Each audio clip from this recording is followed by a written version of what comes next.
let's take a look at your stroke this year, John. So first, as usual, we will go through your stroke at regular speed, and then we will look at it in slow motion. And we will also touch on some of the things that we've been looking at in previous years, different stroke changes that you've been making. So hopefully you will like what you see.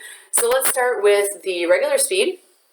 Here you are starting off, and we can see that you have good body alignment, that your train track entry from years past is looking pretty good.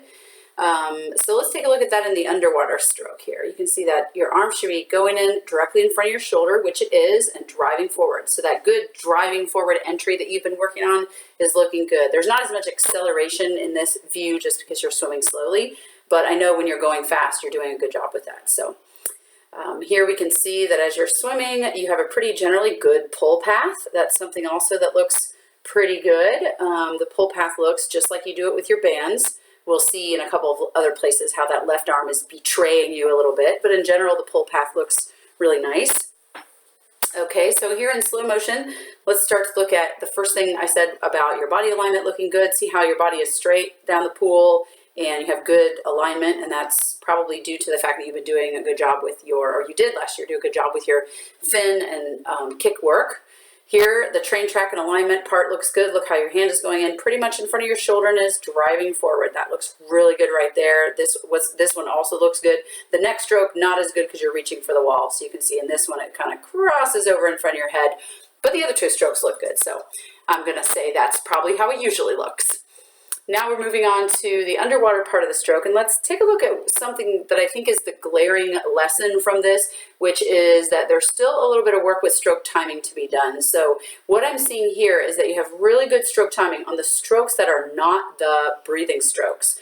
But on the breathing strokes, it looks like that arm, that leading arm is pulling through both on the stroke just before you breathe and on the stroke just after. So on this next stroke, you're just about to take a breath. So watch how this leading arm right there is going to fall down while it waits for the other arm to catch up. So it's a little bit further back than it is on the strokes where you're not taking a breath. And we'll have some still frames here at the end where we can see that a little bit better. So that's the first lesson from this video, is catch-up timing or stroke timing could be better on the strokes that are not the breathing strokes. Secondly, I am seeing on the strokes that are the breathing strokes, that left arm wants to sweep really wide again, and it's not doing it on the strokes where you're not breathing. As you can see, that looks pretty good. It's the strokes that have a breath that generally that arm sweeps wide, and I've got a still frame to show you that also. And I only get concerned about that because, again, like we said, it has to do with shoulder health. So there it is, very wide. That was a breathing stroke. So take a look here, right there, it's very wide. So watch those arms on the breathing strokes. They tend to kind of sweep way too wide, but right here, like look at this one, perfect. Right down the body line, right down the black line, same here, right down the black line, that looks great.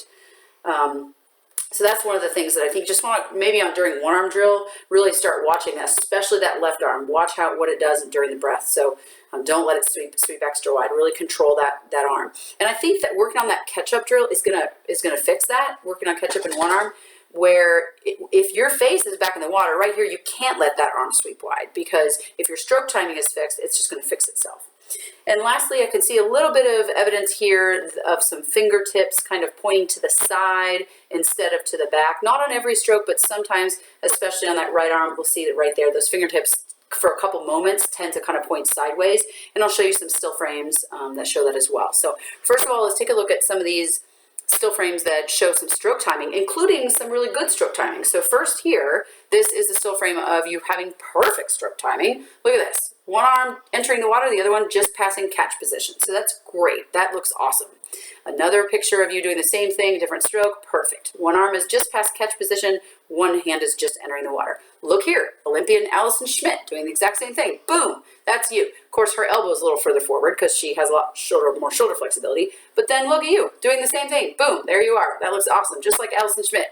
Okay, next one, let's see Allison one more time. Here she is with a beautiful stroke. Yes, look at that. See how she has that left hand entering the water with the right arm just past the catch position. And then here you are doing the same thing. So again, her elbow position is different, but you get the idea. Now here's some that aren't as good. So here's one in the breathing stroke. See how far back that right arm is there? It's hanging kind of back as that left hand enters the water. Same here. As you've just taken your breath, that arm is entering the water, the other arm is all the way back underneath your belly button. So on your breathing strokes is where that's really critical. Here's a picture of that arm sweeping wide just after the breath. So watch that left arm. It wants to do that to you every time. So work on your stroke timing.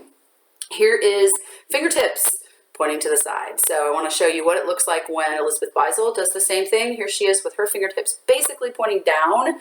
And then again, I want to show you yours just one more time so you can see it. And there it is. So what you want to do there is just control that arm. Just keep that elbow angle just slightly wider so that you don't have those fingertips pointing to the side. So here's the things that are really good. Like we said, the stroke timing on the non-breathing strokes looks really good. In general, your pull, path, and finish look great.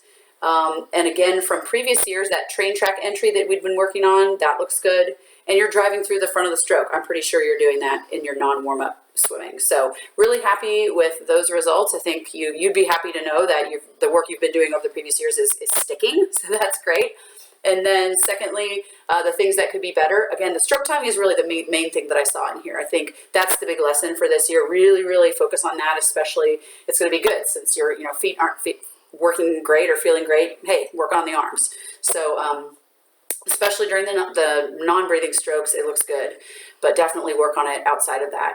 Secondly, really watch that left arm. Ooh, it tends to want to sweep just wide at that breath, and I really worry about that shoulder. So get that arm under control with that catch-up drill. That'll really keep that arm forward and don't let it creep out there like that. Because I think when you can control it, when you have good stroke timing like you do in the other strokes, it's very easy to keep that left arm right where you can see it. But when you do that breath is when it tends to betray you. And then lastly, on the pull, just keep those fingertips pointing downward, not to the side. And that can be something you can work on with bands. Get your bands out, watch those fingertips, and when you practice that 150,000 times, it's going to work in the pool. So anyway, great video. It looks really good. I'm happy with it. I hope you are too.